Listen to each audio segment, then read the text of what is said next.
সকলকে স্বাগত জানাই আবার একটি ছোট্ট নতুন ব্লগে।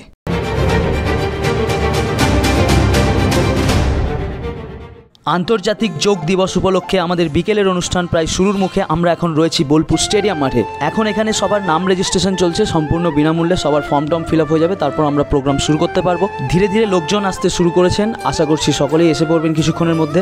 আর এদিকে দেখো, বোলপুরের অন্যতম সেরা অঙ্কন শিল্পী ঝুলনদা, উনি এখানে লাইভ আর্ট করবেন, তো সেটার প্রস্তুতি উনি নিচ্ছেন। উনি আজ যোগাসন সম্পর্কিত কিছু ছবি সবার সামনে এঁকে দেখাবেন। এদিকে সঞ্জয় দা অক্লান্ত পরিশ্রম করে যাচ্ছেন সকাল থেকে প্রোগ্রামটার জন্য, তো এখন উনি গিফট বক্সগুলোকে সাজিয়ে রাখছেন। অ্যাকচুয়ালি প্রোগ্রামের শেষে সবাইকে নিয়ে একটা ফান্ড লটারি হবে, তো যারা বিজেতা হবে তারা এসব পাবে। অপরদিকে স্টেডিয়ামের স্টোর রুমে টিফিনও এসে পৌঁছে গেছে সব পার্টিসিপেটদের জন্য। তো এই হচ্ছে আমাদের প্রস্তুতি। এখানে ফর্ম ফিল আপ চলছে, সব নিজ নিজ স্থানে ফর্ম ফিল আপ করতে বলা হয়েছে। তো আমাদের ছেলেমেয়েরা গিয়ে সব ওগুলো কালেক্ট করে নেবে, তারপর শুরু হবে আমাদের অনুষ্ঠান। সমস্ত ফর্মালিটি সেরে আমরা এখন মূল পর্বের অনুষ্ঠানের জন্য প্রস্তুত হয়ে গেছি। শুধুমাত্র একটু অপেক্ষা, বিশেষ অতিথি আসছেন। তার সঙ্গে সঙ্গে সমাজের মানুষ অনেক অংশের মানুষই এগিয়ে এসছে।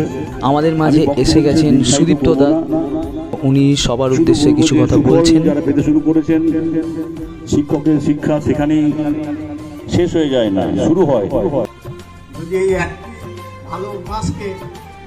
আমাদের আজকের বিকেলের অনুষ্ঠানটির নেপথ্যেও রয়েছেন মানুষ দা, উনি সমস্তটা করছেন আজকের শিবিরে। এই যোগা ডে পালন করা দেখে অনেকেই বলেন যে এই একদিন যোগা করে কি হবে। তো আমি আপনাদের বলি, এখানে অনেকেই আছেন, মানে ম্যাক্সিমাম জনই কোনো এক্সারসাইজের মধ্যে বা যোগাভ্যাসের মধ্যে থাকেন না কোনো দিনই, হয়তো বছরে একটা দিনই করতে এসেছেন। আমাদের উদ্দেশ্য হলো সেটাই, যারা রেগুলার অভ্যাসে নেই তাদেরকে এই অভ্যাসের মধ্যে আনা, ওনাদেরকে বোঝানো, ওনাদেরকে বিভিন্ন এক্সারসাইজ দেখানো, ওনাদেরকে তার উপকারিতা সম্পর্কে জানানো। এটাই হচ্ছে আমাদের উদ্দেশ্য, যাতে ওনারা ভবিষ্যতে এই অভ্যাসের প্রতি আকৃষ্ট হন এবং নিজেদেরকে সুস্থ রাখেন। আমরা অযথা অনেক স্ট্রেস নিয়ে অনেক চাপ নিয়ে নিই, কিন্তু সেগুলো থেকে মুক্তি পাওয়ার জন্য আমাদের এক্সারসাইজের থেকে বড় কিছু হতে পারে না, কোনো মেডিসিন এখানে কাজ করে না। শরীর যদি সুস্থ থাকে, মন যদি সুস্থ থাকে, আমাদের সব কিছুই পারিপার্শ্বিকটা সুস্থতার মধ্যেই থাকবে, আমরা সবাই আরও ভালো থাকবো। তো আজকের প্রোগ্রামের উদ্দেশ্যই এটা, যারা অভ্যাসের মধ্যে নেই তাদেরকে দৈনন্দিন অভ্যাসের মধ্যে নিয়ে আসা।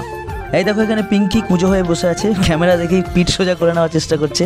এখানে রয়েছে আমার দুই ভাগ্নি ছোটি ও ডনাই, আর সঙ্গে রয়েছে তিলক। আজকের অনুষ্ঠানটি শুরু করতে একটু দেরি হয়ে গেছিল, তাই এখন অবধি শেষ করা যায়নি। এরপর আবার লটারির প্রোগ্রামটা আছে, মজাদার লটারি। এখন প্রায় 8টা বাজতে গেল, দেখা যাক কতদূর কি টানা যায় না যায়। এই যে মানুষরা এখানে লটারি শুরু করে দিয়েছে, সবাইকে যে ফুড কুপন দেওয়া হয়েছিল সেই কুপনের একটা করে কপি এই জারটার মধ্যে ভরা আছে। তো মানুষরা র্যান্ডামলি একটা করে কুপন তুলবেন এবং যার নাম্বারের সঙ্গে ম্যাচ করবে সে জিতে নেবে পুরস্কার।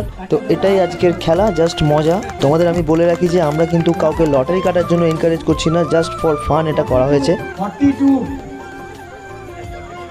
42 আরেক মা আসছে। থ্যাংক ইউ, অনেক অনেক অভিনন্দন তোমাকে আমাদের এই পুরো পরিবারের তরফ থেকে, আমার তরফ থেকে। যোগ অভ্যাস করলে? বাহ বাহ বাহ, খুব ভালো। এই সব কিছু নিয়েই এবছরকার মতো আমাদের ইন্টারন্যাশনাল যোগা ডে শেষ হলো। এখন টিফিন নেওয়ার পালা চলছে, এখানে ভিড় জমেছে টিফিনের লাইনে। তো সবাই টিফিন নিচ্ছে আর যে যার মতো বাড়ি ফিরে যাচ্ছেন। আমাদের এই প্রোগ্রামের ভিডিওটা তোমাদের কেমন লাগলো অবশ্যই জানাবে।